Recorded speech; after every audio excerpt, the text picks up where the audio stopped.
Assalamualaikum warahmatullahi wabarakatuh. Berjumpa kembali bersama Mimin di Pawon Misteri Official. Semoga kita semua selalu mendapat lindungan Allah Subhanahu wa Ta'ala ya. Diberikan nikmat sehatul afiat serta dimudahkan segala urusannya. Amin ya robbal alamin. Nah, kali ini Mimin akan melanjutkan cerita yang sebelumnya. Mari kita mulai.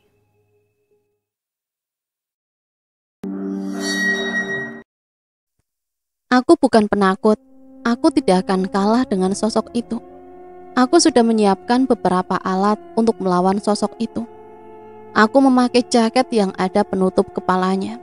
Aku tarik resletingnya sampai atas leher, hingga rambutku benar-benar tertutup.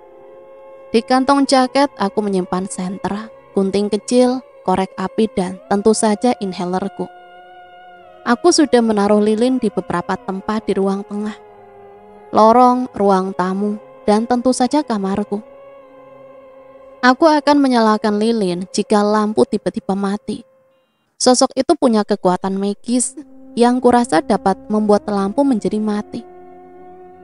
Aku sedia senter karena aku menyimpulkan bahwa dia takut cahaya. Sosok itu selalu muncul di kegelapan. Gunting adalah senjata terakhir. Aku akan menggunting rambutnya jika itu adalah cara paling memungkinkan. Semua lampu sudah aku nyalakan. Aku meminum kopi agar aku tetap dalam keadaan sadar malam ini. Menunggu di ruang tengah, aku melatih pernafasanku, menghirup nafas dalam-dalam dan melepaskannya perlahan. Aku mencoba meyakinkan diriku untuk berani melawan. Sembari mengatur nafas, aku menggerakkan tangan dan kakiku yang gemetar. Aku sangat gugup. Kuperhatikan lorong di kanan dan lorong di kiri. Semuanya terang. Seluruh lampu menyala. Almari jam menunjukkan pukul 11. Aku tidak tahu jam berapa sosok itu datang, tetapi aku yakin sekitar jam segini dia mulai muncul. Dan di mana dia akan datang? Berikan saja apa yang dia mau. Jangan melawan. Itu akan membuatmu baik-baik saja. Namun jika kau menolak, dia bisa sangat marah. Aku mengingat lagi isi surat itu. Pelakunya menyuruhku untuk tidak melawan. Tetapi aku tidak akan menuruti dia. Bagaimana bisa aku menuruti orang yang sudah membuatku dihadiri kutukan semacam ini? Aku tidak akan menurutinya. Maka dari itu, aku melakukan hal yang berbeda dari yang dia suruh. Aku akan melawannya. Aku akan melawan Mayang. Tiba-tiba, aku merinding sendiri karena menyebut nama itu, walau hanya dalam pikiranku. Suasana hening dan sunyi yang kurasakan membuatku bisa mendengar gerakan jarum detik di almari jam ruang tengah ini. Almari jam ini memang tampak tua dan sedikit seram. Suaranya membuatku semakin gugup. Aku harus bisa menaklukkan ketakutanku. Aku harus bisa melawan sosok itu. Jika aku berhasil malam ini, kurasakan dia tidak akan datang lagi. Aku tidak boleh lemah. Remah, ayo hadapi dia. Walau pikiranku terus menyemangatiku, tetapi tubuhku mengatakan hal lain. Kakiku kini sedang melemas dan seluruh tubuhku gemetaran. Tanganku juga dingin. Kini ku gosok-gosokkan sembari ku tiup. Bunyi sesuatu yang digerakkan membuatku langsung menoleh.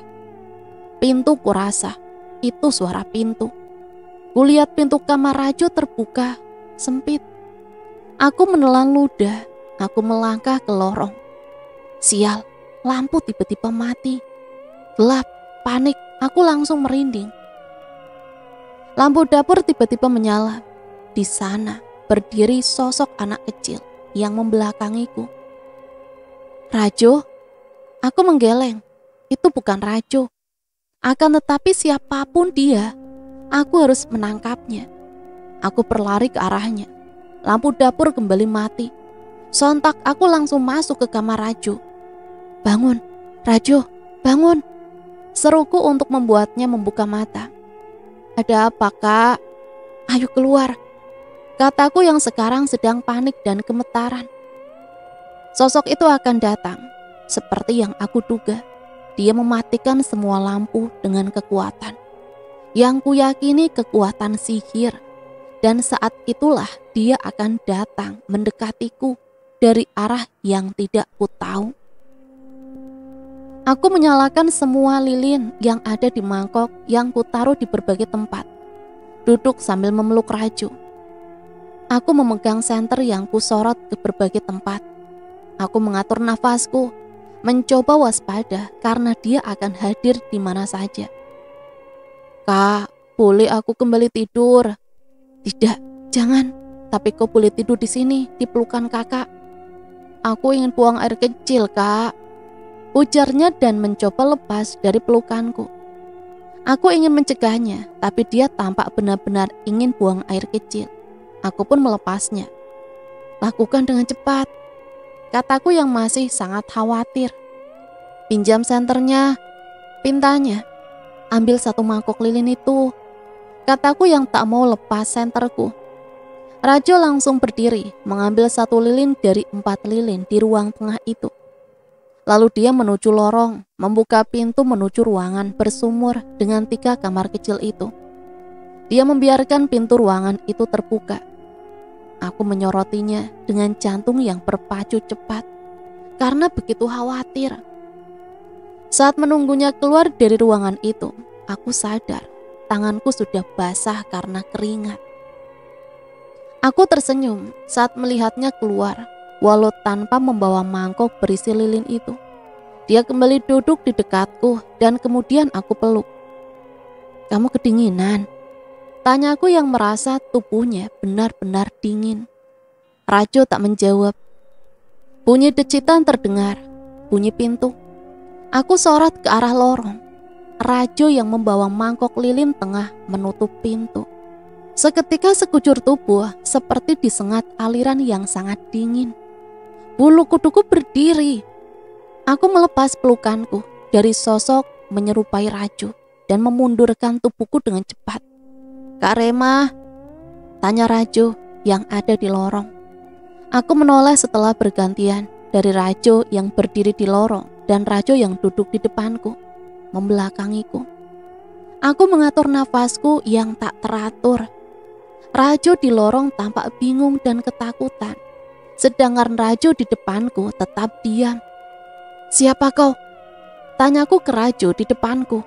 Secara perlahan, Raju di depanku mencoba menoleh ke belakang. Aku hampir tak bisa bernafas dalam situasi ini. Seluruh tubuhku seakan melemas. Aku dilanda kepanikan dan kebingungan luar biasa saat mendapati bahwa aku ada di situasi yang sangat aku takutkan. 2 Raju muncul secara bersamaan adalah hal yang sangat aku takutkan. Aku tak tahu akan berakhir seperti apa malam ini. Sosok itu sama sekali belum muncul dan sekarang aku disuguhi makhluk halus yang menyerupai adikku. Kak Rema, teriak Raju. Pandanganku teralih pada Raju di depanku yang masih menggerakkan kepalanya untuk menoleh ke belakang, ke Raju yang ada di lorong. Pada saat itu, angin datang dan seluruh lampu lilin mati. Suara decitan terdengar. Raju di depanku berlari pergi. Raju, aku yang panik langsung bangkit. Kak Rema, teriak Raju yang entah ada di mana. Aku menyoroti 2 lorong dengan senterku. Karena gemetaran, aku tidak bisa fokus mengarahkan cahaya. Kak, aku di sini, Kak. Aku yang sedang panik menyorot ke lorong arah dapur. Di sana aku lihat Raju yang berdiri diam. Wajahnya sangat pucat. Bukan, itu bukan Raju. Itu bukan aku. Pekik Raju. Aku segera menoleh ke lorong ke kamarku, menyorot ke arah sana. Kulihat Raju sedang ada di ujung lorong, di antara pintu gudang dan tangga kayu naik ke lantai 2. Dia Raju yang asli. Raju yang palsu tidak bicara padaku. Kak, cepetan kemari. Tiba-tiba aku merasakan sesuatu. Rambutku. Oh tidak, mereka bangun. Rambutku yang terpenjara di dalam tutup jaket ini bergerak-gerak. Namun gerakannya sangat lemah. Aku tidak akan membuka tutup jaket ini. Justru aku menaikkan lagi resleting agar benar-benar ada di pangkalnya. "Dia sedang mendekati kakak," kata Rajo yang membuatku langsung menoleh ke belakang. Tidak ada Rajo yang palsu di lorong. Namun mataku langsung membelalak saat melihat sosok menyerupai Rajo itu sedang berada di langit-langit. Dia berdiri di sana, seakan gravitasi menariknya ke atas. Aku menggeleng dan langsung membalik untuk berlari ke arah adikku. Namun aku berhenti melangkah saat dari sorotan senterku, aku melihat untaian rambut muncul dari pintu kamarku yang terbuka. Aku pun menggeleng. Suara decitan kayu terdengar dari belakang. Rambut hitam panjang merambat di lantai. Dan Rajo berdiri di ujung sana dengan wajah bingung. Naik, Rajo, naik ke lantai 2. Apa? Kak Rema bilang apa? Naik sekarang, suruhku yang langsung dimengerti adikku. Rajo dengan cepat naik ke lantai 2. Langkahnya membuat decitan-decitan keras di tangga kayu itu. Sekarang dalam kondisi yang tak bisa diungkapkan dengan kata-kata, aku melangkah mundur. Kakiku benar-benar lemah karena gemetaran. Suara decitan kayu masih terdengar. Dengan ragu, aku menyoroti langit-langit kayu di atasku. Kupikir sosok menyerupai Rajo itu ada di sana, tetapi aku salah. Dia sudah ada di depanku. Aku menggeleng sembari mempercepat langkah untuk mundur. Untaian rambut itu mulai membelit kaki sosok menyerupai Rajo itu. Kemudian kusorot ke arah pintu kamarku. Tubuh wanita itu muncul. Mayang dengan rambut yang begitu panjang mulai nampak. Tidak, ujarku saat senter yang kupegang mulai redup. Dengan panik, aku memukul-mukulnya agar kembali hidup dengan terang. Namun yang terjadi malah sebaliknya. Senter itu malah mati. Apa yang harus aku lakukan sekarang? Sekarang pencahayaan di rumah ini begitu remang. Aku nyaris tak bisa melihat apapun tanpa senter dan lilin-lilin yang menyala. Sosok seperti Rajo itu hilang. Tidak, ternyata dia tidak hilang. Dia sedang menarik sebagian rambut itu ke arah ruang tamu. Melakukan hal itu sembari cekikikan. Aku pun menggeleng pelan. Sementara Mayang masih berjalan pelan menuju ke arahku. Rambutnya yang lain datang merayap ke arahku. Dalam situasi genting ini, aku melihat mangkok berisi lilin. Korek api ada di saku jaket. Walau dalam keadaan gemetar, aku terus memaksakan diri untuk menyalakan api. Sangat susah, gesekanku berkali-kali gagal. Namun saat api sudah muncul dari pentol korek, aku langsung menyalakan ujung lilin. Tiba-tiba jeritan terdengar.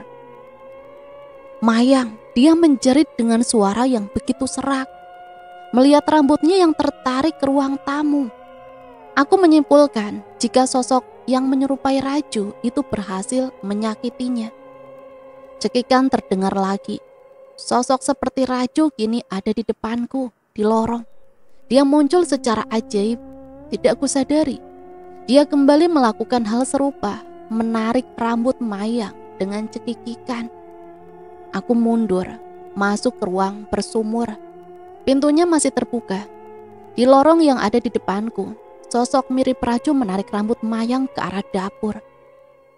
Kaget, aku benar-benar terkejut saat rambut itu melawan, menarik diri dan membawa anak itu kembali. Aku buru-buru menutup pintu, menguncinya dari dalam. Suara keras terdengar, kemarahannya. Mayang sepertinya tengah marah. Tidak. Tiba-tiba leherku seperti terbelit, nafasku sulit kuatur. Rambutku mulai melawan.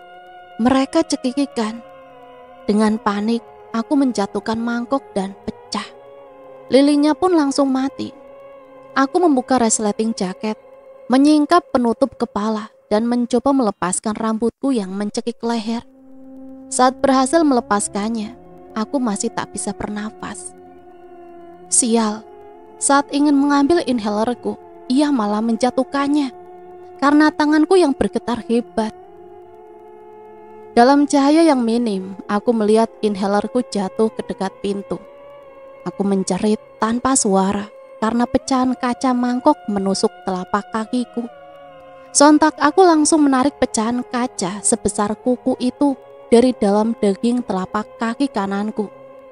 Menahan rasa sakit yang begitu menyiksa, aku kembali melangkah untuk mengambil inhaler. Saat aku sedang menghirup inhaler, pintu di depanku diketuk dengan keras. "Kak Rema, buka pintunya!" Suara Rajo. Kenapa ada Rajo? Dia harusnya aman di lantai atas. Aku menggeleng saat menemukan jawaban paling mungkin. Rajo sudah ditangkap oleh sosok itu. Buru-buru aku membuka pintu dan menemukan adikku. Namun tubuhku dibelit oleh rambut. Melihat sosok itu tengah berada di ruang tengah dan tersenyum, aku bisa melihat wajah bagian bawahnya. Membuatku sangat merinding. Namun itu bukan hal yang harus kulakukan. Rajo di depanku tengah diam dan ketakutan, bibirnya gemetar. Aku menarik gunting di saku jaketku, menggunting rambut di tubuh adikku agar adikku bisa lolos. Suara jeritan terdengar saat darah terciprat dari rambut-rambut yang kugunting. "Ke dapur," suruhku ke Rajo. Rajo berlari ke dapur. Aku pun mengikuti dengan langkah pincang karena kakiku masih terus berdarah. "Rajo!" Aku berteriak saat kakiku ditangkap oleh sosok itu. Saat aku melihat ke belakang, sosok Rajo yang lain sedang menggunting rambut mayang di ruang tengah. Kesempatan itu kugunakan untuk menggunting rambut yang melilit kakiku. Darah bercucuran diikuti jeritan, tapi aku berhasil lolos dan menuju ke dapur. Aku langsung mengecek Rajo, mengelus tangan dan kepalanya. "Kau melihatnya? Apa kau melihatnya?" Tanyaku dengan panik. Dia mengangguk dengan ekspresi takut. Aku pun langsung memeluknya dengan erat. Setelah itu aku melihat ke arah kompor dan serbet. Di atas kompor itu ada wajan dan di sampingnya ada jerigen minyak tanah. Aku punya ide. Dengan cepat dan panik, aku menyiram minyak tanah ke serbet yang kutaruh di wajan. Lalu aku menaruhnya di ujung lorong, menyalakan api dengan korek. Api berkobar cukup besar. Kurasa dia tidak akan masuk ke dapur dengan ini. Namun aku melupakan sesuatu. Rambutku memihaknya. Benar saja, rambutku bergerak menutup seluruh wajahku. Dengan kesusahan aku mencoba melepaskan rambut-rambutku. Aku berteriak, "Kak Rema!" Seru Rajo dengan panik. "Pergi, cepat melompat dari jendela dan pergi sejauh-jauhnya," suruhku saat berhasil melepaskan rambut dari mulutku. Aku mengerti rambutku. Mereka juga takut cahaya. Aku bergerak ke arah kobaran api di ujung lorong.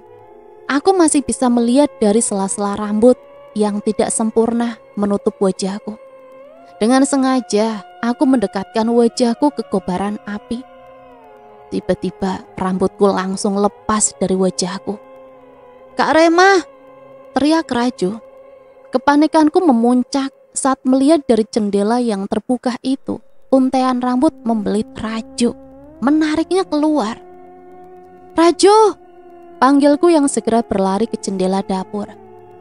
Apa yang aku lihat tak bisa kupercaya.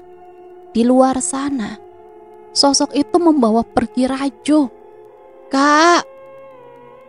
Suara Rajo terputus karena mulutnya mulai terlilit rambut dan kini tubuhnya tak terlihat karena sepenuhnya tertutup rambut. Secara ajaib, sosok itu lenyap membawa Rajo. Jantungku langsung terasa seperti sudah copot. Aku terdiam, mataku meneteskan air mata dalam kebisuan. Aku terbangun di dapur. Aku masih merasakan sakit di telapak kaki kananku. Namun darahnya sudah kering. Melihat sekeliling, dapur ini tampak sangat berantakan. Banyak perabotan berhamburan, barang-barang tak sesuai tempatnya. Meja dan kursi terjungkal dan terbalik. Api dalam wajan di dekat lorong sudah padam, tetapi bekas hitam tercipta di langit-langit atasnya. Mencoba mengingat apa yang terjadi semalam, aku ingin menangis lagi. Dengan bodohnya, aku berlari keluar rumah setelah melihat Rajo dan sosok itu menghilang. Aku bersepeda menuju hutan. Itu satu-satunya tempat yang aku pikirkan untuk dituju. Aku memanggil-manggil Rajo di sana, menangis ketakutan. Namun akhirnya aku kembali ke rumah, mengobrak-abrik apa yang ada di dapur, dan menangis di lantai. Hingga akhirnya aku terlelap. Apa yang terjadi? Ibu datang dan melihat kekacauan yang diciptakanku di dapur ini. Pintu depan terbuka, bercak-bercak darah di lantai. Lalu apa ini? Dapurku kenapa menjadi seperti kapal pecah? Aku terdiam, mencoba melawan ketakutan yang masih bersarang di dadaku. Di mana Rajo? Di kamarnya tidak ada. Jelaskan, apa yang sudah terjadi? Ibu tampak stres. Rajo hilang, Bu. Ibu langsung terkejut. Dia tampak bungkam. Matanya langsung tampak basah.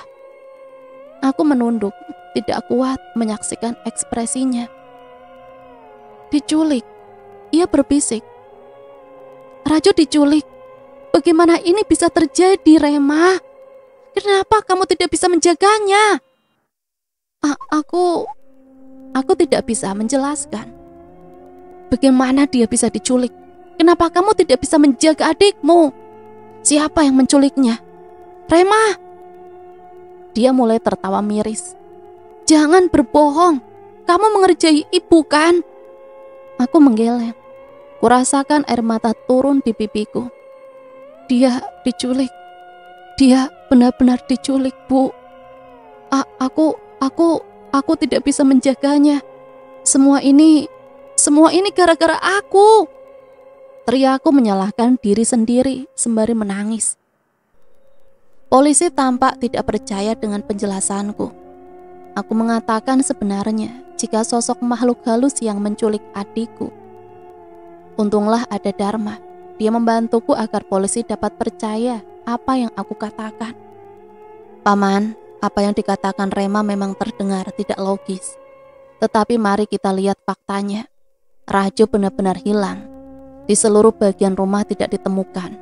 Jika paman tidak percaya sosok yang menculik Rajo adalah makhluk gaib.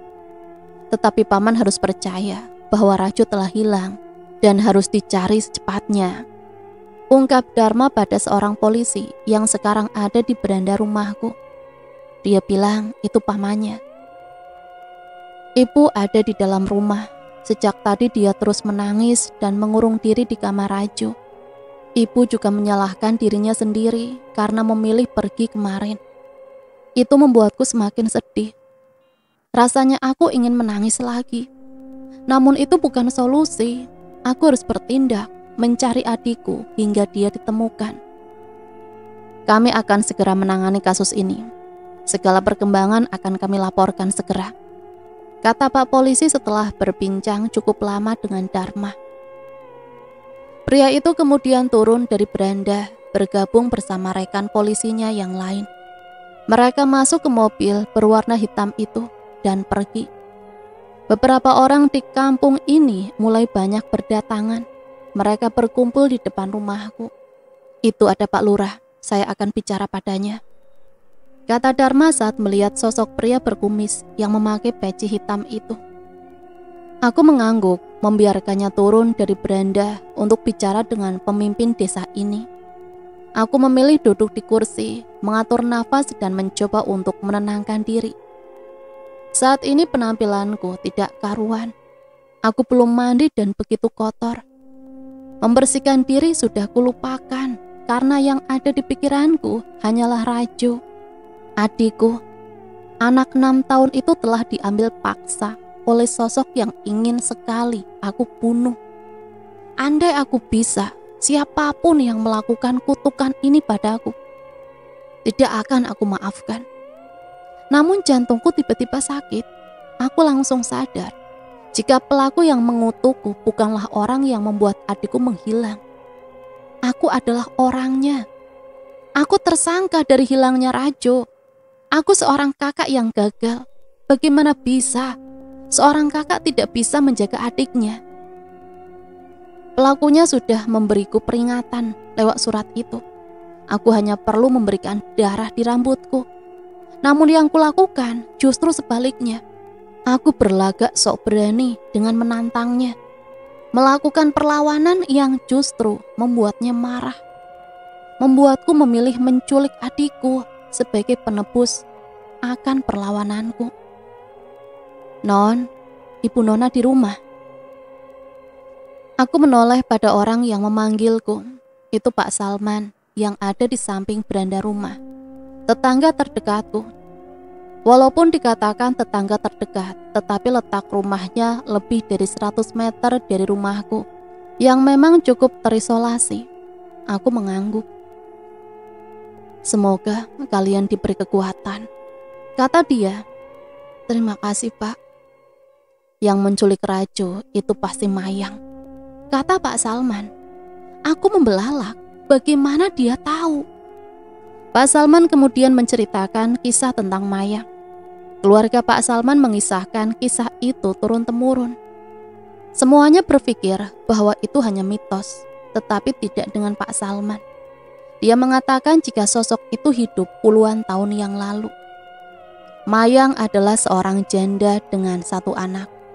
Desas-desus tersebar jika Mayang adalah penyihir. Dia tinggal di rumah yang berada di dalam hutan, seperti mengasingkan diri dari pemukiman penduduk. Suatu hari anaknya menghilang dan kemudian terjadi pembantaian misterius di pemukiman itu. Mayang kemudian dituduh melakukan itu karena merasa anaknya diculik oleh salah satu orang di pemukiman itu. Mayang dibakar dan arwahnya gentayangan mencari anaknya. Benarkah kisah itu? Tanyaku. Pak Salman mengangguk. Saya meyakini kisah itu. Remah. Aku menoleh ke arah Dharma. Para warga akan membantu mencari Rajo. Mereka akan segera melakukan penelusuran. Kita juga harus bergabung. Pak Salman, panggilku yang menyadari bahwa Pak Salman sudah tidak ada di tempat sebelumnya dia berdiri. Mengabaikan itu, kini tekadku membulat. Aku harus menemukan Rajo. Para warga mulai bergerak mencari Rajo. Kami menyisir banyak tempat. Di malam hari, beberapa orang membawa obor dan lainnya, membawa senter. Kami menyebar, menyusuri berbagai daerah.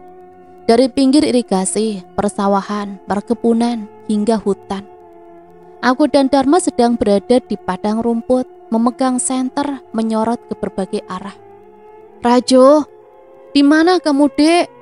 Teriakku mungkin sudah 1000 kali. Minumlah, kata Dharma yang baru saja mengeluarkan botol minum dari tas gendong yang dia bawa.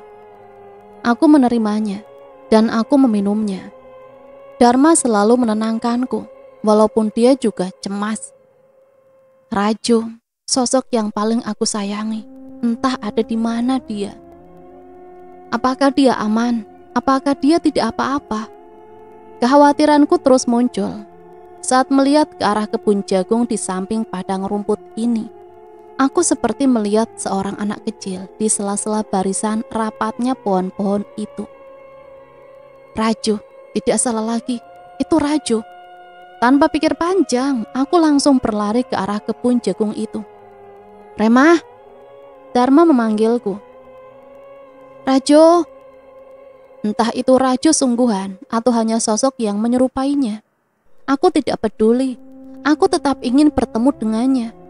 Dia masih di sana, berdiri diam. Aku terus berlari menerjang rerumputan, masuk ke sela-sela kebun jagung. Aku cukup kesusahan. Pohon jagung ini lebih tinggi dariku dan jarak antara pohonnya lumayan sempit. Rajo, ini kakak Rajo. Kemarilah, Dek. Remah, mau kemana kamu?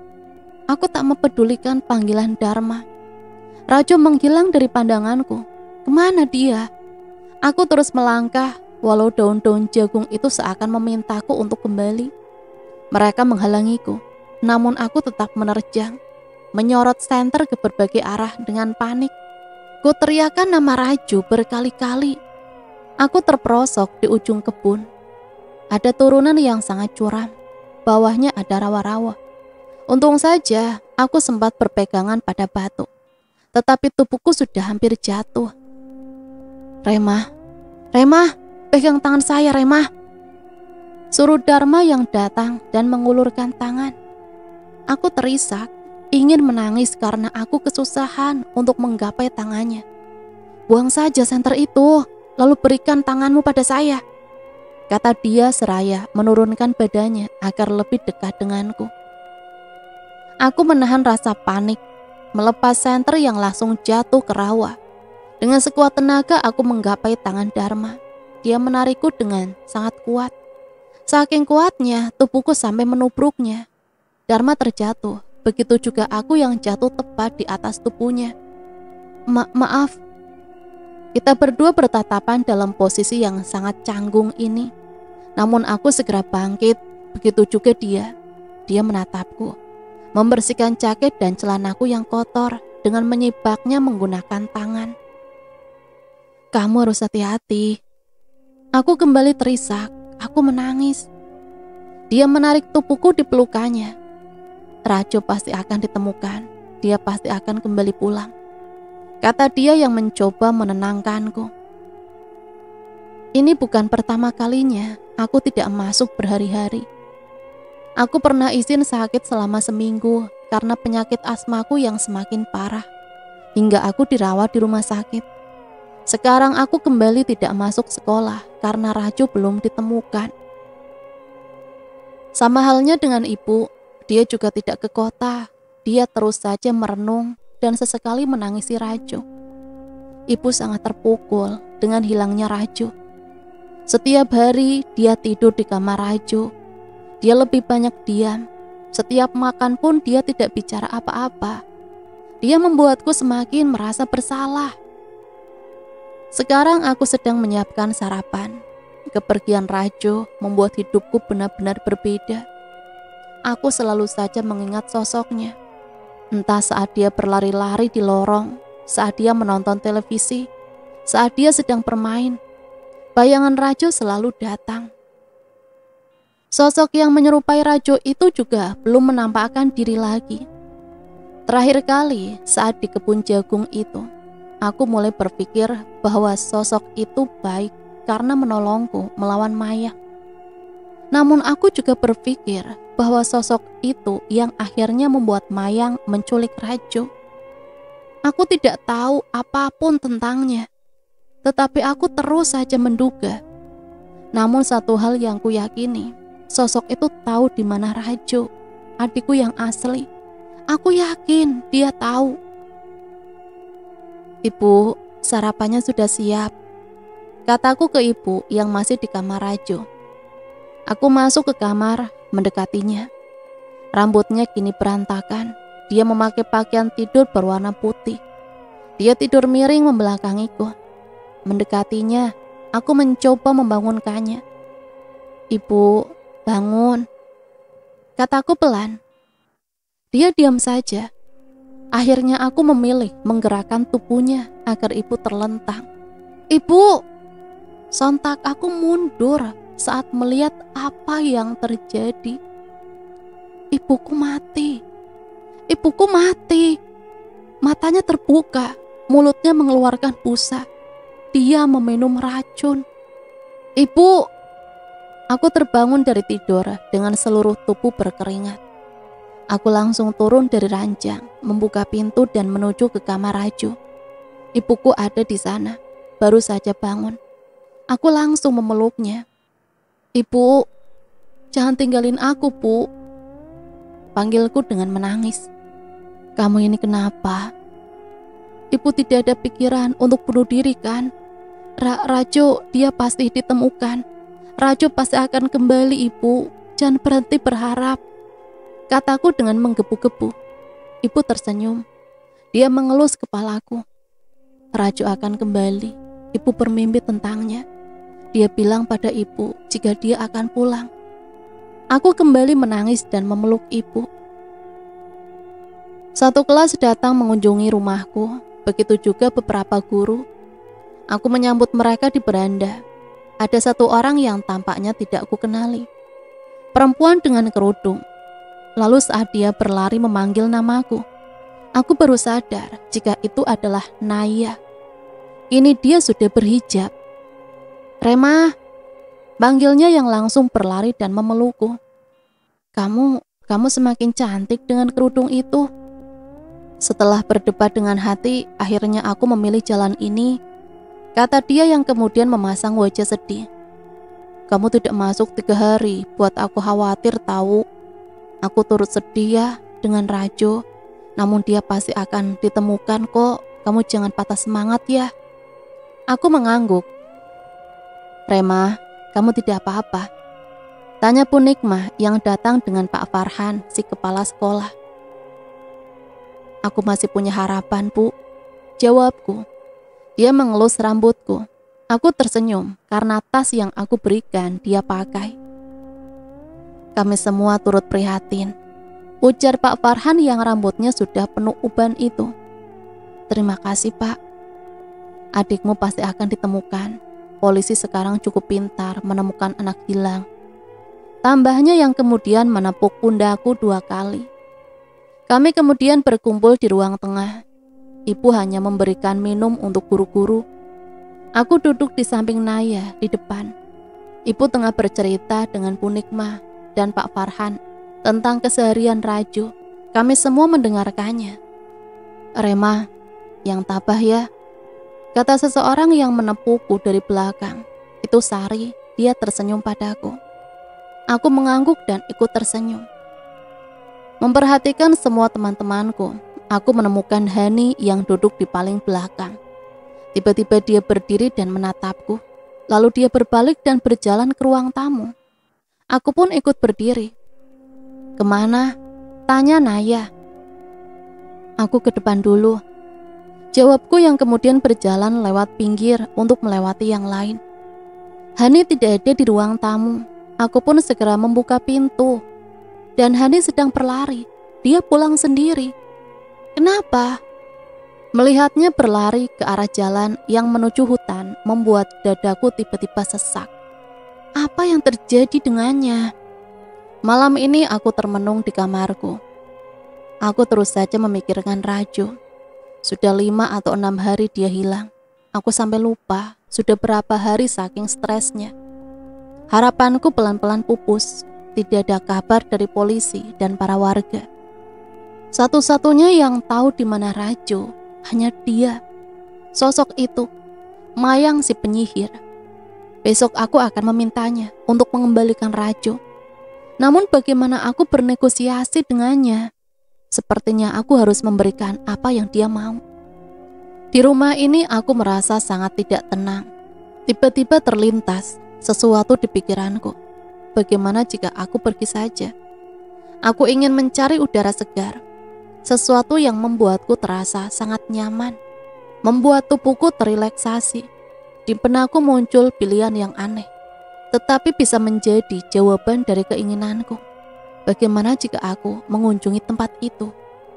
Menyiapkan pakaian di dalam tas, aku keluar diam-diam. Ibu sudah tidur, padahal baru jam 8. Tetapi dia telah terlelap di kamarnya. Dia memutuskan pindah dari kamar Raju. Aku keluar rumah dan mengambil sepedaku. Mengayuh sepeda, kurasakan hawa dingin yang menyejukkan. Jaket dan celana olahraga tebal yang kupakai ini membuatku tidak menggigil kedinginan saat masuk ke dalam jalanan yang menembus hutan. Lampu sepedaku menyala, membantu menerangi jalanan berliuk di antara pepohonan ini. Sesekali aku memperhatikan sekitar, berharap ada keajaiban saat aku bisa bertemu dengan Raju. Aku tersenyum kecil karena aku terlalu berharap. Di hutan ini hanya ada kesunyian, suara serangga, dan gemerisik daun-daun yang bertiup angin malam. Tiba-tiba aku memikirkan tentang kasus itu. Seorang perempuan yang diperkosa di hutan. Aku tidak tahu nasib sang perempuan karena pasca kejadian itu aku sedang dirawat di rumah sakit. Aku hanya tahu nasib para lelakinya yang dibakar hidup-hidup oleh warga. Andai saja Mayang bisa ditemukan dan terbukti menculik Rajo, pasti dia akan dibakar juga. Namun Mayang adalah hantu. Sosok gaib seperti itu memangnya bisa dibakar? Dari kejauhan aku melihat seseorang yang membawa senter. Dia seperti sedang mencari sesuatu di dalam hutan. Tiba-tiba senternya menyorot ke arahku. Sontak aku langsung menutup wajahku agar tidak silau. "Non Rema? Pak Salman?" Tanyaku yang hafal dengan suaranya. Pak Salman mendekatiku. "Mau kemana malam-malam begini, Non?" Aku ingin ke kota." "Bapak sendirian?"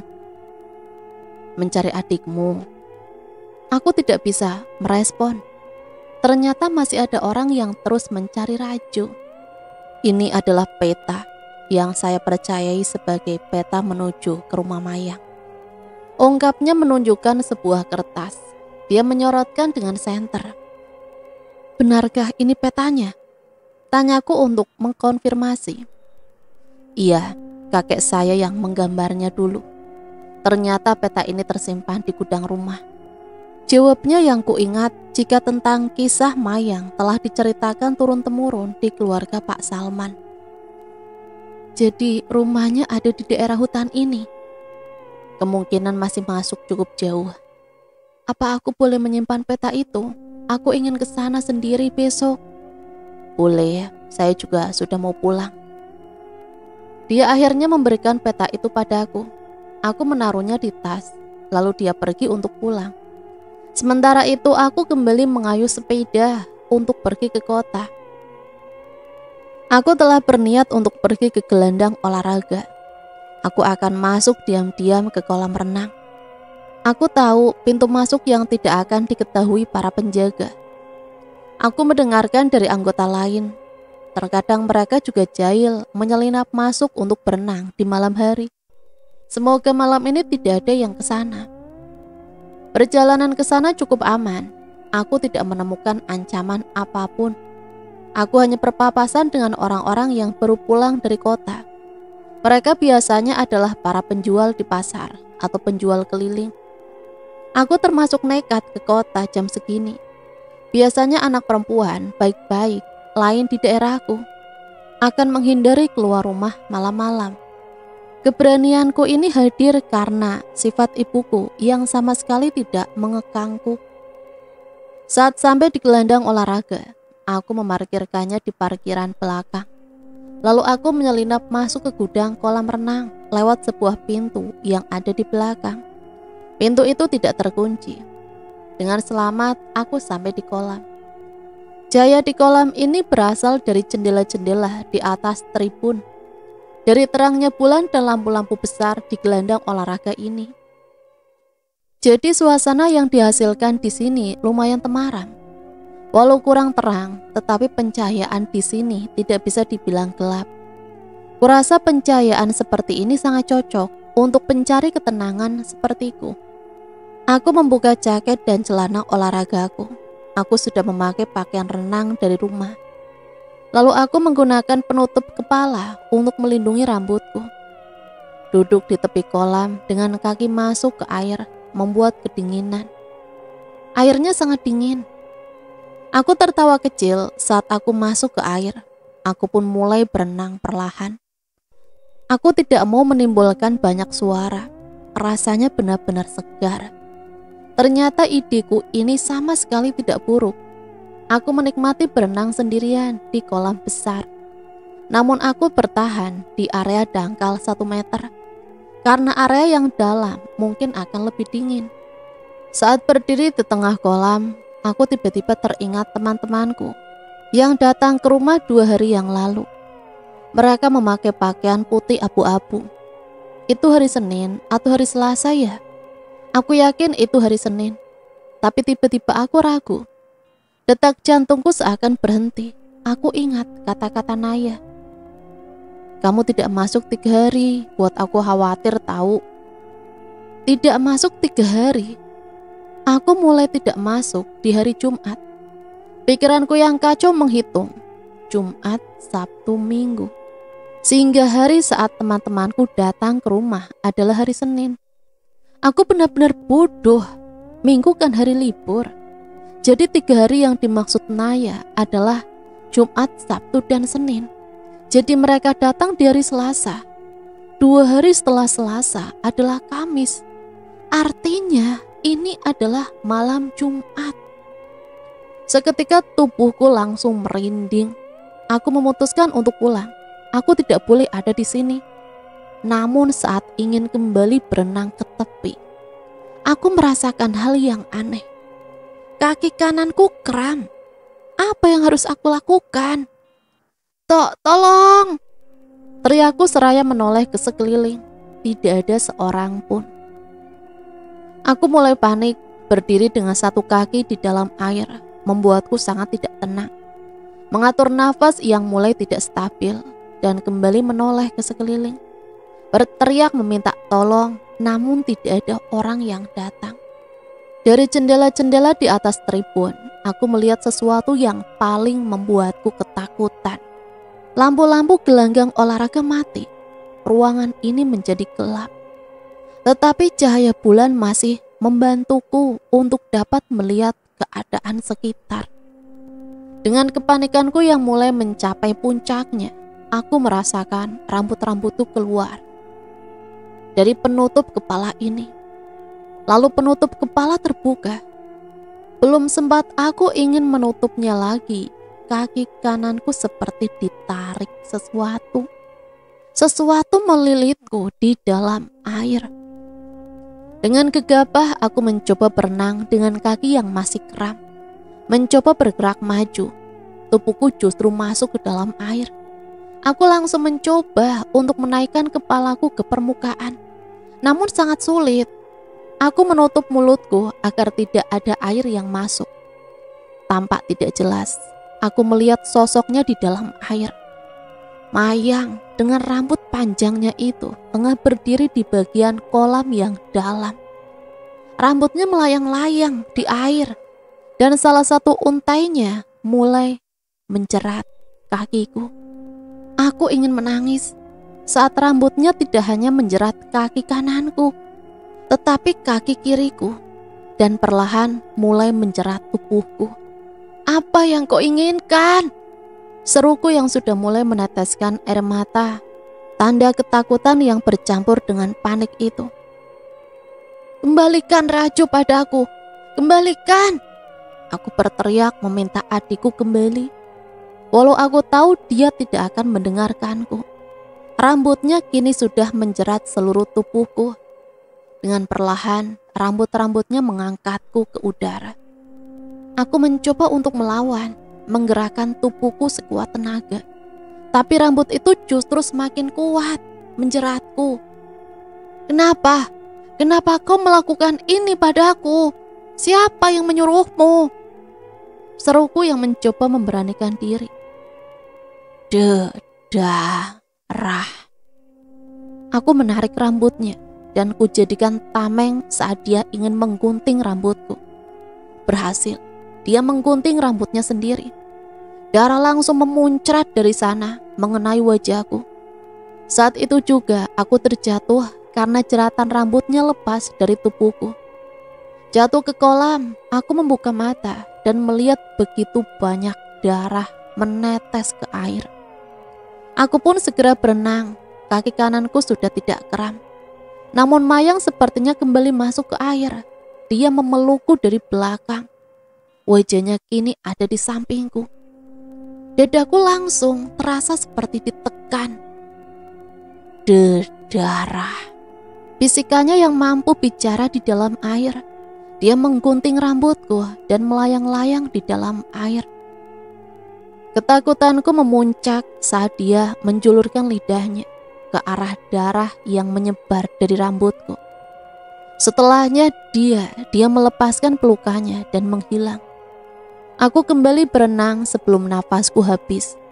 Aku berhasil keluar dari kolam renang Dengan cepat aku mengambil nafas sebanyak-banyaknya. Seluruh tubuhku gemetar. Saat aku berniat untuk berdiri, kakiku yang lemas tak mampu melakukannya. Aku justru terpeleset dan jatuh. Aku berada di dalam hutan dengan pakaian tidur berwarna putih. Aku ada di jalan setapak yang mengarah entah kemana. Menghadap ke atas, aku menemukan bulan yang nampak sempurna. Saat aku kembali melihat ke depan, aku mendapati Rajo yang berdiri diam memperhatikanku. "Rajo," panggilku seraya berlari ke arahnya. Bukannya mendekat ke arahku, Rajo justru menghindar. Dia berlari menjauh. Aku pun segera mengejarnya. Dia berlari mengikuti jalan setapak, sehingga tidak sulit untuk mengikutinya. "Rajo, ini kakak Rajo." Ujung jalan setapak itu ternyata mengarah ke sebuah sumur. Rajo berdiri di depan sumur dan jarak tak kurang dari 10 meter. Aku berhenti dan mengatur nafas. "Rajo, ayo pulang. Kakak berjanji, kakak akan menjagamu lebih baik lagi. Kakak tidak akan membiarkanmu dalam bahaya. Jadi, ayo pulang. Ibu menunggumu di rumah. Ibu sangat merindukanmu." Jantungku seperti berhenti berdetak saat menyaksikan Rajo menaiki sumur itu. Belum sempat aku melangkah, dia sudah melompat ke dalam sumur. Sontak aku langsung berlari dengan panik, melongok ke dalam sumur. Aku mencari-cari sesuatu, tali atau semacamnya, namun tidak ada di sekitarku. Saat aku melihat suatu gerakan di dalam sumur itu, aku terpaku dia. Di bawah cahaya bulan purnama, aku melihat sosok hitam muncul dari air. Sosok dengan sayap yang tertutup, merangkak menaiki dinding sumur. Iblis, matanya yang merah, tanduknya yang bagaikan tanduk kambing. Dia menatapku, membuat sekujur tubuhku tak bisa digerakkan. "Ya, ayuha al-kafar." "Rema, kau mendengarku?" panggil seseorang. Aku merasa ada yang menggoyang pelan tubuhku. Aku mencoba membuka mata dan terbangun di sini. Aku ada di tepi kolam dengan siraman cahaya mentari pagi. Aku bangkit dan menyadari jika ada yang membangunkanku. Dia adalah Biru yang memakai seragam pramuka. Kau? Apa yang kau lakukan di sini?" Aku tidak menjawab pertanyaan Biru. Aku justru mengecek ke arah kolam. Aku bangun terlalu pagi, jadi aku memutuskan untuk mampir ke sini. Aku ingin duduk memandangi kolam. Itu membuatku tenang. Tapi aku kaget ada kau di sini. Aku harus pergi. Aku tidak bisa menjelaskan apa yang terjadi padaku sekarang. Mungkin suatu hari. Tambahku yang segera enyah dari hadapannya. Aku mengambil jaket, celana olahraga, dan tas gendongku. Aku harus membicarakan ini dengan Dharma. Kini aku ada di beranda rumah, memakai jaket, celana panjang, dan kaos kaki. Aku sedang bersama Dharma yang baru saja pulang sekolah. Dharma berdiri dan aku duduk di kursi. Dia tadi membawaku beberapa surat. Itu dari Sari. Sari mengumpulkan surat-surat di lokerku selama aku tidak masuk. Sayangnya tidak ada surat dari pelakunya lagi. Kebanyakan mereka yang mengirim surat menuliskan turut bersedih atas aku yang kehilangan adikku. Aku menceritakan padanya tentang darah rambutku yang tidak bisa dilihat oleh sembarangan orang. Gaibnya sama seperti sosok itu. Namun karena Rajo bisa melihat sosok itu, pasti dia bisa melihat darah dari rambutku. Kupikir ibuku bisa melihat darah yang berserakan di rumah Jumat itu. Tetapi dia hanya melihat darah dari kakiku, bukan darah milik Mayang. Jadi tidak semua orang bisa melihat darah itu ya. Aku mengangguk, lalu terbatuk karena tadi malam berenang dan tidur di lantai yang dingin. Aku langsung kena flu. "Lihatlah ini," kataku yang menggunting sehelai rambutku. Aku mengambil rambut yang rontok di bantalku. Darah keluar dari helai rambut itu. Tetapi Dharma tak melihatnya. Apakah Rajo seorang indigo? Dia bisa melihat apa yang tidak bisa dilihat manusia pada umumnya. Tanya Dharma. Jika Rajo indigo, itu berarti aku juga. Tapi aku tidak yakin dengan itu. Aku melihat sosok gaib yang mirip dengan Rajo, atau melihat sosok yang kuyakini sebagai iblis. Saat sedang melihat api di kompor, aku mengingat sesuatu. Rambutku takut dengan api. Iya, dia takut api, bukan takut cahaya. Aku menarik kesimpulan jika Mayang juga takut api. Tetapi dia tidak takut cahaya. Dia hanya tidak suka cahaya. Tidak suka cahaya. Aku menggeleng. Dia tidak suka cahaya selain cahaya bulan. Bukti bahwa dia muncul di kota di bawah cahaya bulan. Di kolam renang dengan cahaya bulan yang masuk jendela. Membuktikan bahwa ada satu ikatan antara Mayang dan cahaya rembulan. Tadinya aku ingin mulai mencari rumah Mayang melalui peta yang diberikan Pak Salman malam itu. Tetapi saat aku mengecek keluar rumah, bulannya belum 100% penuh. Aku rasa besok adalah malamnya purnama.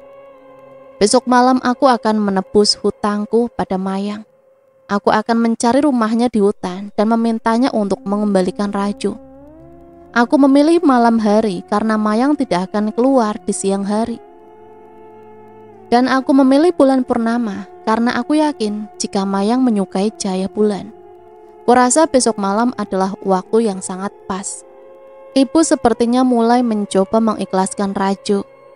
Aku memperhatikan ibu. Dia tampak sangat putus asa.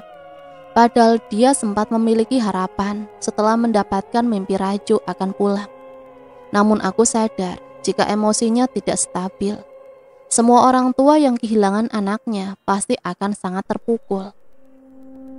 Ibu tidak boleh bilang begitu. Dia tertawa getir.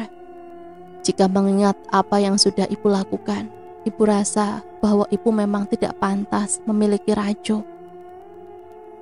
Ibu tidak seburuk itu, Bu. Aku mulai sadar jika ibu adalah tulang punggung keluarga.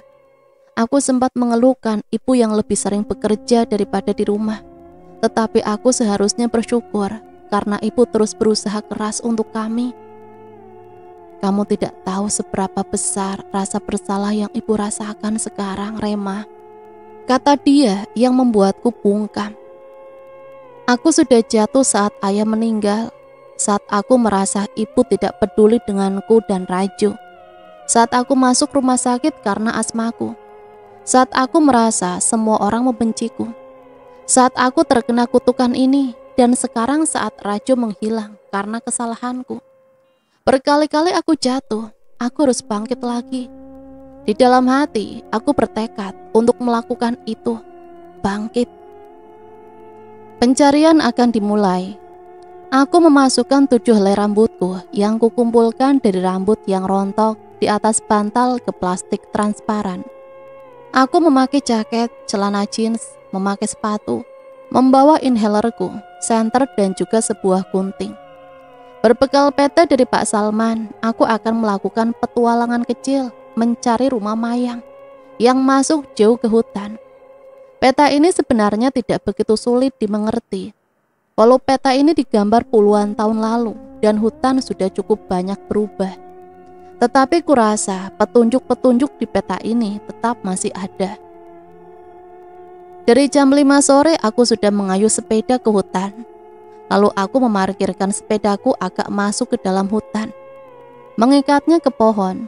Setelahnya, aku segera mulai berjalan ke dalam hutan. Aku tahu letak jalan setapak itu. Harusnya aku mengajak Dharma ke sini, namun aku rasa dia tidak akan menyetujui kenekatanku. Jadi aku lebih baik melakukan ini sendiri. Setelah kau mengunjungiku 3 kali, sekarang giliranku yang mengunjungimu, Mayang. Aku mulai menyusuri jalan setapak. Aku mulai merasakan hawa dingin. Suara serangga menemaniku berjalan. Namun temanku yang sesungguhnya ada di atas. Bulan purnama yang sempurna menyinariku, walau terhalang rimbunya dedaunan. Rema, tiba-tiba ada yang memanggilku. Sontak aku berhenti, menyorot lampu ke berbagai arah. Tidak ada siapapun. Rema, panggil dia lagi. Aku bungkam, mematung, gemetaran. Suara itu benar-benar nyata. Dari mana datangnya? Tengkuku seperti ditusuk tombak yang beku. Hawa dingin masuk ke tubuhku, menyebar, membuatku menjadi merinding. Aku di belakangmu. Dengan pelan melawan rasa takut, aku menoleh ke belakang. Seorang perempuan dengan pakaian pramuka berdiri tidak jauh dariku. Dia tersenyum. Hani, bagaimana kau bisa ke sini? Tanyaku yang benar-benar kaget. Aku melihat sepedamu. Jawab Hani yang tampak santai. Aku mengangguk. Itu memang mungkin. Hani suka bermain di hutan. Melihat sepedaku ada di hutan, pasti menariknya untuk menelusuri hutan lebih jauh. Namun kemampuannya yang segera menemukanku sangatlah tidak bisa dipercaya. Kenapa kau malah main ke hutan? Kau tidak pulang? Tidak ada yang peduli denganku di rumah. Kau mencari rumahnya. Rumah? Kenapa dia bisa tahu? Ada rumah di dalam hutan, tetapi tidak semua orang bisa menemukannya. Kata dia yang kemudian mengangkat kepalanya ke atas. Ini malam yang bagus. Akan ku antar kau ke sana. Hani, tidak perlu. Ujarku yang tidak digubris olehnya. Dia justru berjalan lebih jauh di depanku. Seingatku, dulu sebelum dia menjadi semakin aneh, Hani termasuk anak yang manis dan ceria. Penampilannya tidak seperti sekarang. Rambutnya dulu rapi dan wajahnya selalu segar. Namun dia memang tetap aneh dari dulu karena selalu memilih duduk sendiri di belakang. Keanehannya juga bukan hanya itu. Dia suka berbicara sendiri dan tertawa sendiri. Seingatku dia sempat punya teman dari kelas lain. Di kelasku dia agak dijauhi karena keanehannya itu.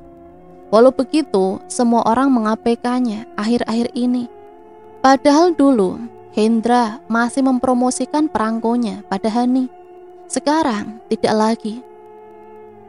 Rema, kenapa kau lambat sekali? Iya. Matikan saja senternya. Hutan ini tidak begitu gelap saat bulan purnama. Aku mematikan senter di tanganku. Memang benar apa yang dia katakan. Cahaya bulan membantu menerangi jalan setapak ini. Kurasa jalan ini sudah ada sejak puluhan tahun lalu. Kau suka dengan anak laki-laki itu? Tanya Hani yang membuatku mengerutkan kening. Siapa? Yang kau peluk waktu itu. Oh iya, aku ingat jika Hani melihatku berpelukan dengan Dharma di hutan. Aku harus menjawab apa? Aku tidak perlu menjawabnya kan? Yang jelas kami berdua masih berteman. Aku hanya khawatir. Khawatir kenapa? Aku tidak perlu menjawabkan. Dia membalas dengan perkataan yang sama seperti sebelumnya. Kau yakin jika adikmu diculik oleh penghuni rumah itu kan? Aku hanya melakukan apa yang seorang kakak lakukan. Jikapun harus menembus hutan malam-malam, itu tidak menjadi soal. Kau sangat menyayanginya. Aku mengangguk. Sekarang kau banyak bicara ya. Aku menyunggingkan senyuman kecil. Dia membalasku dengan tertawa lirih.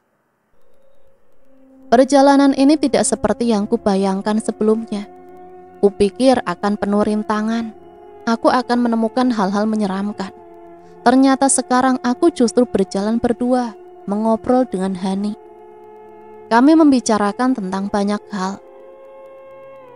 Ini batunya, kataku saat menemukan sebuah batu besar berbentuk seperti kepala anjing. Aku sudah tahu di mana tempatnya, tidak perlu pedulikan peta itu, kata Hani yang kembali berjalan. Alih-alih ke arah moncong anjing itu, Hani justru memilih jalan yang lurus. Walau ragu, aku tetap mengikuti Hani. Kau benar-benar tahu kan? Percaya saja. Lihat, di situ ada garis polisi. Ujarku saat melihat garis polisi mengelilingi sebuah area dengan beberapa pohon di dalam area itu. Tidak lama lagi, kita akan sampai. Kata dia yang kusadari sudah belasan meter di depanku. Aku akan pergi, kata Hani. kita pulang bersama, kataku yang mencoba membuatnya tetap bersamaku. Panggil saja namanya, dia pasti akan muncul. Kau pasti sudah hafal jalan pulang. Aku pergi dulu. Aku tidak bisa mencegahnya, tetapi aku melupakan suatu hal yang sangat penting. Oh iya, aku belum berterima kasih padanya. Hani, terima kasih ya. Sekarang aku kembali menatap ke arah rumah itu. Ku atur nafasku. Aku bersiap-siap untuk masuk, memegang senter dan menyalakannya. Aku melangkah mendekat ke rumah itu. Raju, kakak datang untuk menyelamatkanmu. Aku melangkahkan kakiku masuk ke dalam, memperhatikan sekitar. Rumah ini ternyata lumayan besar. Ruangan yang aku masuki mungkin adalah ruang utama. Semua barang-barang di sini sudah rusak, seperti meja, kursi, lemari, semua sudah tampak keropos. Lalu ada sebuah lorong yang kurasa menuju ke kamar-kamar. Apakah aku harus memanggilnya sekarang? Hani bilang aku hanya perlu memanggil namanya. Aku pun menelan ludah, berdiri di depan lorong yang tampak sangat menyeramkan. Aku berdiri tepat di bawah sorotan sinar rembulan, di bawah atap yang bolong. Seketika bulu kuduku berdiri. Ada angin dingin yang menghempas pelan ke arah tubuhku. Dari lorong itu, mataku membelalak saat melihat rambut merambat ke dinding-dinding kayu dari ujung lorong itu. Dengan panik dan tangan yang bergetar, aku mengeluarkan plastik berisi 7 helai rambutku. Aku mengeluarkannya dengan perlahan.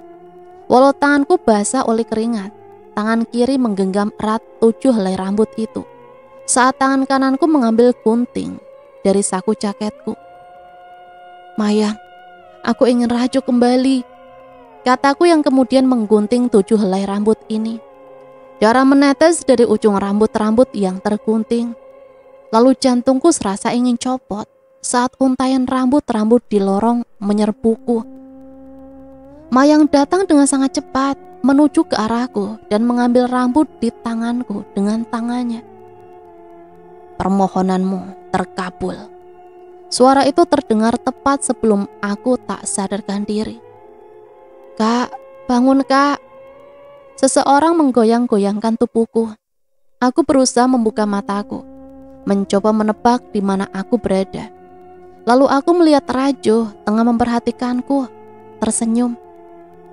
Aku pasti sedang bermimpi. Aku ikut tersenyum. Raju, adikku, maafkan kakak. Mataku terasa perih, aku ingin menangis. Kak, ayo pulang. Kak Remah, ayo pulang. Ajak Raju yang tampaknya mulai kesal. Kini aku memperhatikan Raju lagi. Dengan panik, aku mengecek tubuhnya. Tidak ada luka, dia masih sangat sehat. Lalu aku segera memeluknya. Raju, maafkan kakak. Kataku yang kemudian merasakan air mataku yang mulai turun membasahi pipi. Memangnya kakak salah apa? Kau tidak apa-apa kan? Ayo kita pulang. Aku berhasil, aku tidak bisa mengungkapkan betapa bahagianya aku sekarang. Kenapa kita ada di hutan, Kak? Apa kamu tidak ingat apa-apa? Aku hanya ingat kakak menyuruhku ke lantai 2. Lalu sepertinya aku tertidur di kamar ayah. Dan tiba-tiba aku terbangun di rumah aneh itu dan melihat kakak yang tertidur di tanah. Apakah dia benar-benar lupa apa yang terjadi? Kurasa itu sangat bagus. Jika dia ingat segalanya, mungkin itu akan menjadi trauma besar baginya. Lebih baik aku juga tak perlu menceritakannya. Ibu, teriak Raju saat melihat ibu sedang berdiri di depan beranda. Raju, ibu terlihat sangat kaget. Raju turun dari boncengan sepeda dan berlari ke arah ibu yang dengan cepat menuruni beranda. Ibu kenapa menangis? Tanya Raju dalam pelukan ibu. Ibu mimpi sangat buruk sayang. Ibu mengkhawatirkanmu. Maafkan ibu ya. Ibu berjanji akan menjagamu. Ibu janji sayang. Ibu akan lebih sering di rumah menjagamu. Ibu tidak akan meninggalkanmu lagi. Kata ibu bertubi-tubi dalam tangisannya. Kami bertiga pun masuk rumah bersama. Ibu sempat bertanya di mana aku menemukan Raju. Aku bilang padanya kalau Raju ditemukan di hutan. Aku juga bilang jika adikku itu tidak mengingat apa-apa, mengingat apa yang sudah terjadi, sehingga aku menyarankan ibu untuk tidak menyinggung soal hilangnya Raju lagi. Ibu pun setuju, dia memelukku. Saat ibu dan Raju menuju ke dapur, aku ingin menuju kamarku. Tetapi aku melihat sesuatu di pianoku. Ada sebuah kertas yang tampak terselip di sana. Aku membuka penutup itu dan menemukan secari kertas. Untuk Dahlia, Dahlia Putri Rema, gadis cantik yang juga cerdas. Aku langsung terkejut saat menyadari bahwa itu dari si pelaku. Saat membaca apa yang tertulis di kertas itu, tanganku kemudian bergetar. Aku sangat panik dan ketakutan. Aku telah membuat kesalahan besar. Tidak sadar, aku kembali menangis untuk ketiga kalinya di pagi ini. Aku berdiri di depan meja riasku dengan tangan yang bergetar. Aku mencoba mencukur poniku yang tampak tidak rata ini. Perlahan aku menggerakkan gunting dengan bibir bergetar karena ingin kembali terisak. Jantungku serasa berhenti saat melihat apa yang terjadi. Tidak ada darah lagi. Aku terbebas dari kutukan. Aku kembali menangis sembari memperhatikan kembali surat di atas meja ini. Untuk Dahlia, Dahlia Putri Rema, gadis cantik yang juga cerdas. Seperti yang sudah dijanjikan, ini adalah surat mengenai apa yang harus kau lakukan untuk membuat giliranmu selesai. Rambutmu akan kembali normal setelahnya, dan kau akan mendapatkan apa yang kau mau. Sebelumnya, aku ingin mengungkapkan motifku melakukan ini. Kau mungkin berpikir aku sangat jahat dan kau sangatlah membenciku. Namun percayalah, aku melakukan ini benar-benar karena aku sangat menyayangimu. Maafkan aku karena tidak memberitahumu tentang identitasku. Karena aku benar-benar tidak bisa. Kau pasti mengerti. Jadi, ayo kembali ke ritualnya. Apa yang kau butuhkan adalah 6 helai rambutmu dan 1 helai rambut orang yang ingin kau jadikan penerima giliran dan sebuah gunting. Malam minggu ini adalah waktu ritual itu tiba. Ini tepat saat bulan purnama. Berdirilah di bawah sinar rembulan dan panggil nama Mayang. Dia akan segera muncul. Gunting 7 rambut itu dan kemudian ucapkan keinginanmu. Kau bisa mengatakan apapun, dia akan mengabulkan keinginanmu. Apapun itu adalah bentuk terima kasih karena kau telah berbagi darah padanya. Jika kau berpikir ini kutukan, itu tidak benar. Ini adalah sebuah jalan agar keinginan kita terkabul. Katakan semua itu pada orang yang mendapatkan giliran setelahmu. Dia pun akan mendapatkan apa yang diinginkannya. Aku mengumpulkan rambut-rambut rontok itu di bantalku dan juga di bantal Raju. Karena aku tidur di sana sebelumnya. Aku lupa jika ibu juga sebelumnya tidur di sana. Jadi secara tidak sengaja, aku telah mengambil rambut ibu dan mencampurkannya dengan rambutku. Tanpa aku sadari, aku sudah melakukan ritual sesat itu dan mengutuk ibuku sendiri. Aku pun berteriak keras dan kembali mengobrak-abrik seisi meja rias. Hari ini kami bertiga benar-benar keliling kota dan menghabiskan waktu untuk belanja. Sepanjang hari itu yang kupikirkan hanya ibu. Tadi setelah mandi dia bilang kalau dia menggosok kepalanya terlalu keras hingga berdarah. Padahal rambutmu yang berdarah, Bu. Sepertinya dia belum menyadari hal itu. Itu hal yang baik. Setidaknya aku harus terus menahannya agar tidak potong rambut. Aku bertekad untuk menemukan pelakunya sebelum malam Jumat. Artinya, aku hanya punya waktu 4 hari. Semoga kunjungan Dharma ke tempat Bu Nina hari ini mendapatkan informasi yang berguna. Walau aku tidak yakin informasi itu akan menunjukkan siapa pelakunya. Tetapi setidaknya Dharma sudah memegang nama. Melihat ibu dan Raju tampak bahagia, sedikit melunturkan kecemasanku. Setelah masalah ini usai, aku akan menjaga keduanya. Aku juga membuat Raju hilang. Aku juga yang membuat ibu menggantikanku sebagai korban kutukan. Aku telah menyeret mereka dalam masalahku. Jadi aku pula harus mengembalikan mereka ke tempat yang aman lagi. Dewi, aku ingin bicara padamu. Apa-apaan sih? Ayo ikut saja, kataku yang akhirnya disetujui olehnya. Hari ini aku memang disambut bahagia oleh teman-temanku. Beberapa mengucapkan selamat karena Raju sudah ditemukan. Guru-guru juga tampak senang aku kembali, khususnya Bu Nikmah yang sampai memelukku. Namun tujuanku ke sekolah bukan untuk mendapatkan itu.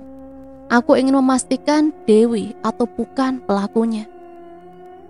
Kami berdua kini ada di seberang gedung sekolah.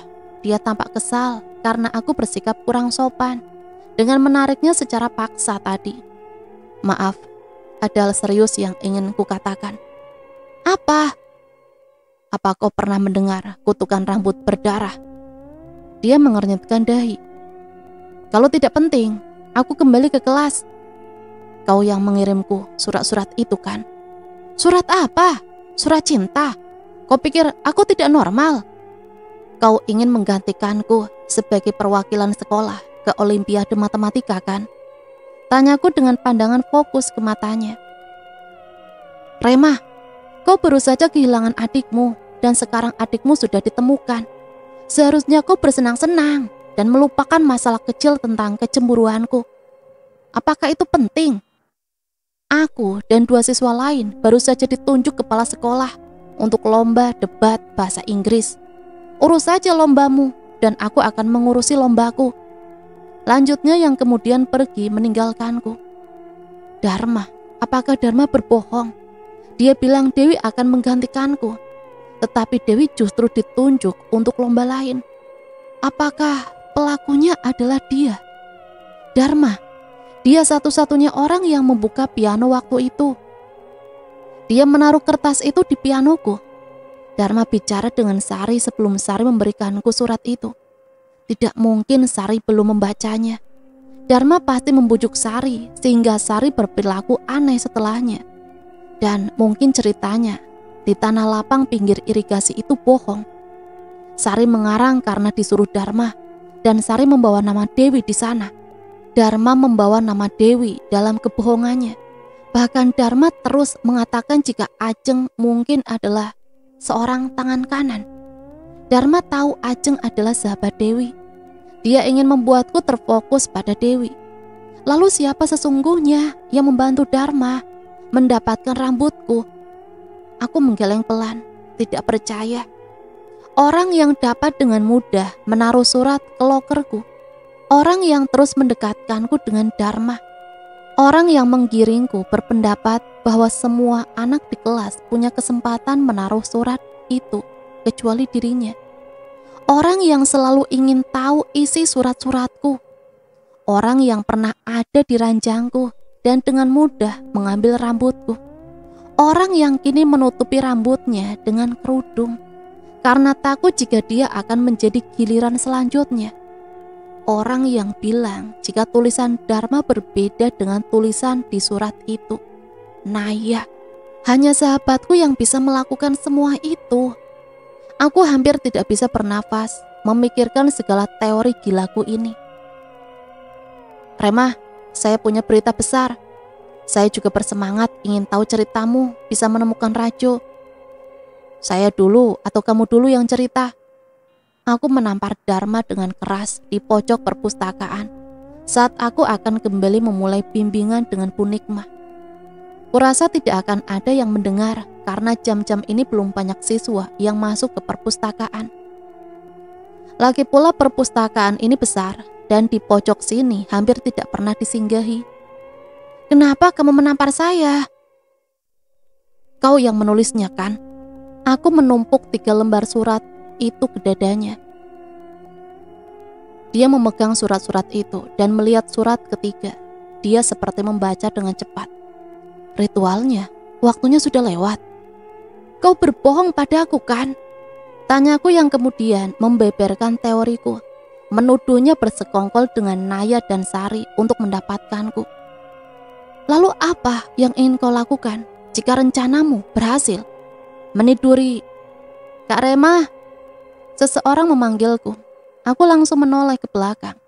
Seorang gadis manis dengan rambut sepanjang pundak. Sepertinya dia adik kelas. Kak Dharma, siang kak. Siapa kau? Tanyaku. Aku Tia, aku pernah mengirim surat ke kakak lewat Kak Naya.